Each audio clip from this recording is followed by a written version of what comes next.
Hello Vivaan, आप सब कैसे हैं? मैं उम्मीद करता हूं कि बहुत अच्छे होंगे और अपनी पढ़ाई को बहुत अच्छे से कर रहे हैं। तो मेरे प्यारे बच्चों, जैसा आपको पता है 11वीं क्लास है हमारी और ज्योग्राफी इन्वायरमेंट लोग देख रहे हैं। लेसन नंबर 6 को हम लोग अब तक प्रारंभ कर चुके हैं और इसी लेसन नंबर 6 के अंतर्गत हम सारी चीज़ों को गौर करके देखें और एक एक करके सारे बिंदु और सारे जो पर जो हमारे महत्वपूर्ण हैं उन पर विचार करेंगे। हम प्राकृतिक संकट और आपदाओं के विषय में, ठीक है? तो ये सारी चीज़ों को देख लिया। संकट क्या है, आपदाएं क्या हैं, किस प्रकार से कॉन्फ्लिक्ट कर रही हैं, सारी चीज़ों को एक एक करके हमने देखने का प्रयास किया और प्राकृतिक आपदाएं कैसे आई उस राष्ट्र में पूरा हमने देखा और कैसी उसके लिए एक रणनीति बनी के रूप में हमने देख लिया। प्राकृतिक आपदाओं का वर्गीकरण,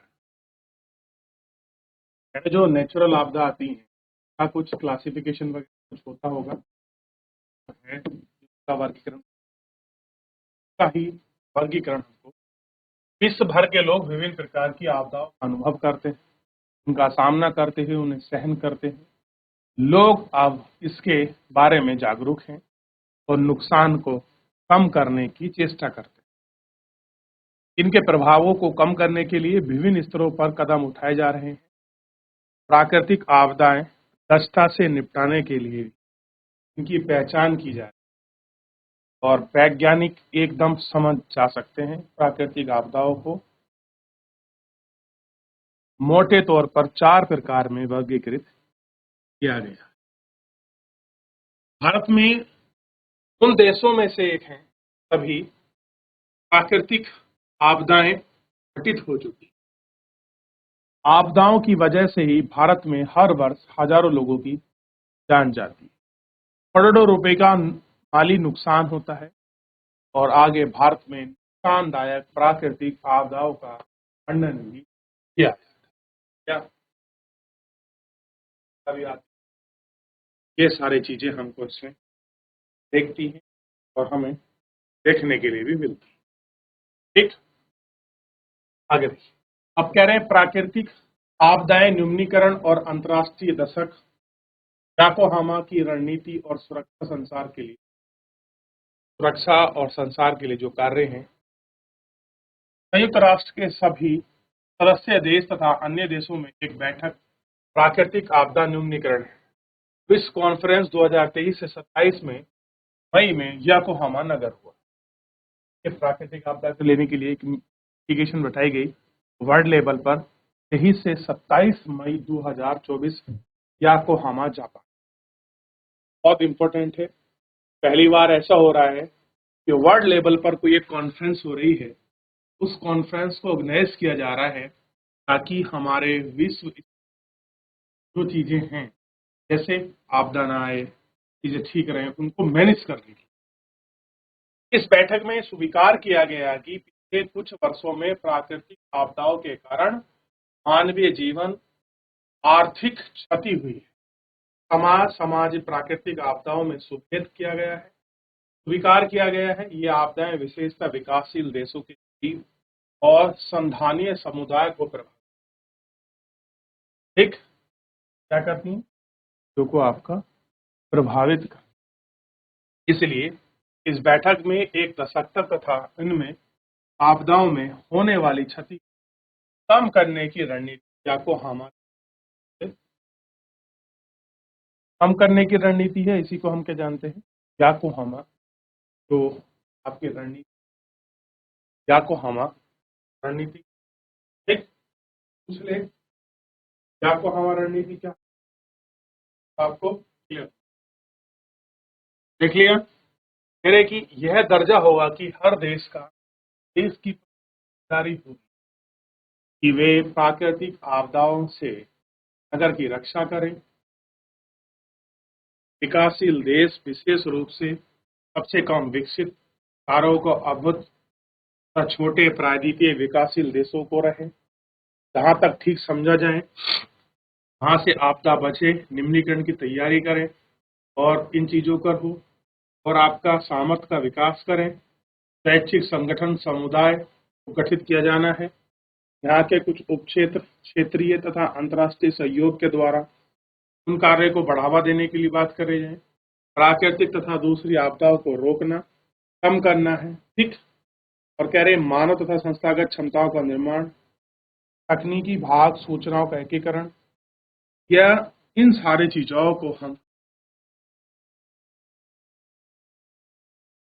ठीक। देखिए क्या क्या हम करें। भारत में प्राकृतिक आपदाएं, जैसा कि पहले के अध्याय में वर्णन किया गया है कि एक प्राकृतिक, सामाजिक, सांस्कृतिक विविधताओं वाला देश है। वृहद भौगोलिक आकार, पर्यावरणीय विविधता, संस्कृति बहुलता के कारण भारतीय उपमहाद्वीप में अनेकता वाली एकता की धरती के नाम से जाना। वृहद आकार और प्राकृतिक परितंत्र में विभिन्नता वाले लंबे समय तक उपनिवेश अभी भी जारी है। सामाजिक भेदमूलन और बहुत अधिक की जनसंख्या के कारण प्राकृतिक आपदाओं द्वारा सुभेदता से इसे बढ़ावा दिया गया है।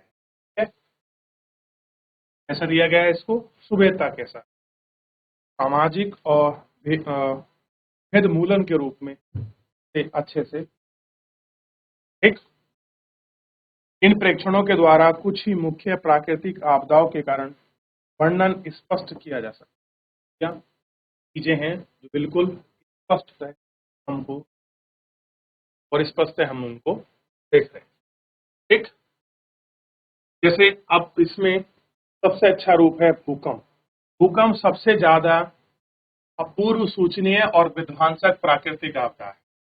पहले आपने पुस्तक प्राकृतिक भूगोल में 2006 में भूकंप के कारणों को पढ़ा है। भूकंप की उत्पत्ति विवर्तनिकी से संबंधित विध्वंसक है और विस्तृत क्षेत्र में प्रभावित है। भूकंप पृथ्वी की ऊपरी सतह में विवर्तनिकी गतिविधियों से निकली ऊर्जा है, यानी कि एथोनोस्फीयर से जो निकलने वाली संवहनी तरंगें हैं, उन्हीं के माध्यम से जाकर ऊपर वो कहाँ टकराती हैं, यानी कि अपर मेंटल में निकलकर जो आपकी तरंगें हैं जो अब क्रस्ट में टकराती हैं, उन्हीं से क्या होती है? ऊर्जा पैदा होती है। वही ज्वालामुखी विस्फोटक, चट्टान गिरने लगती हैं, वही भूस्खलन, जमीन का अवतलन, धंसने, विशेषकर रखने, बांध बनाने, ये सारी चीजें। हाँ चलिए, हो गया। चलिए बढ़े। जैसा कि इस पुस्तक के अध्याय 2 में पहले भी वर्णन किया गया है कि इंडियन प्लेट प्रति वर्ष क्या करती है? इंडियन प्लेट प्रति वर्ष उत्तर और उत्तर पूर्व की दिशा में सेंटीमीटर खिसकती है, परंतु यूरेशियन प्लेट के अवरोध पैदा करती है। परिमाण स्वरूप प्लेटों के किनारे में हुक हो जाता है और कई स्थानों पर लगातार ऊर्जा संग्रहण, अधिक मात्रा में ऊर्जा का तनाव बढ़ता रहता है और दोनों प्लेटों के बीच एक ब्लॉक टूट, एकात्मक ऊर्जा से हिमालय में चाप के साथ भूकंप बनता है और मुख्यतः केंद्र शासित प्रदेश और राज्य जम्मू कश्मीर, लद्दाख, हिमाचल, सिक्किम में, दार्जिलिंग में, उपखंडों में, उत्तर पूर्व में 7 राज्यों में शामिल है। इसमें राज्यों में शामिल है, ये आपका बेसिकली 7 राज्यों में शामिल है। इन क्षेत्रों के अतिरिक्त पश्चिमी क्षेत्र, विशेषकर गुजरात, महाराष्ट्र और कुछ प्रचंड भूकंप हैं जो लंबे समय तक भूवैज्ञानिक प्रायद्वीपीय पठार सबसे पूरा स्थल प्रौढ़ अवस्था है। इन भूकंपों की व्याख्या कठिनाई महसूस करता है।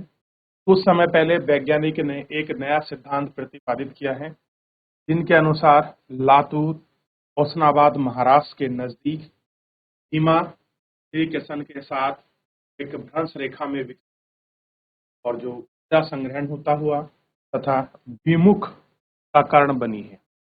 इस सिद्धांत के अनुसार इंडियन प्लेट आपका टूट कैसी रही? वो आपका ये राष्ट्रीय भौतिकी प्रयोगशाला, भारतीय भूगर्भीय सर्वेक्षण, मौसम विभाग, भारत सरकार और इनके कुछ पूर्व राष्ट्रीय आपदा प्रबंधन संस्थानों ने 1200 भूकंपों का गहन विश्लेषण किया और भारत को निम्नलिखित 5 भूकंपीय जोनों में, ठीक, जैसे अति जोखिम वाले क्षेत्र, अधिक जोखिम वाले क्षेत्र, मध्यम जोखिम वाले क्षेत्र, निम्न जोखिम वाले, अति जोखिम वाले क्षेत्र।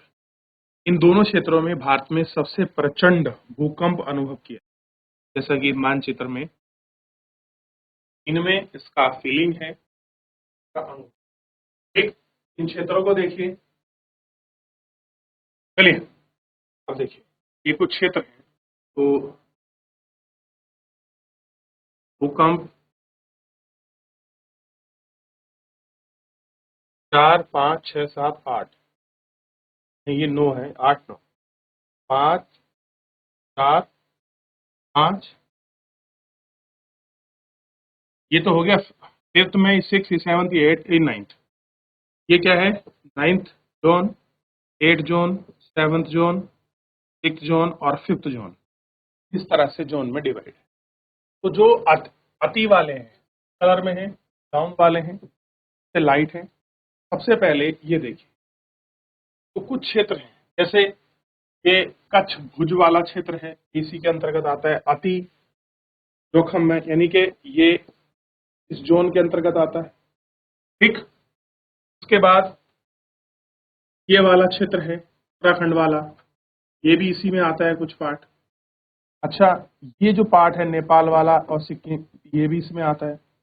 और जो पूरा आपका नॉर्थ ईस्ट का भाग है, ये भी इसी भाग क्षेत्र में आता है, ये भी इसी भाग क्षेत्र में आता है,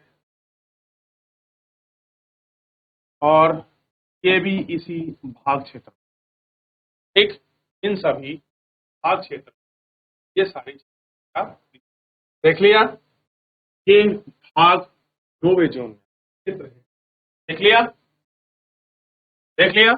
चलिए, उतने हमने अति संवेदनशील को देखा, बाकी को हम लोग जो है नेक्स्ट लेक्चर में देखेंगे। तो अभी तब तक के लिए रुकते हैं, फिर मिलेंगे।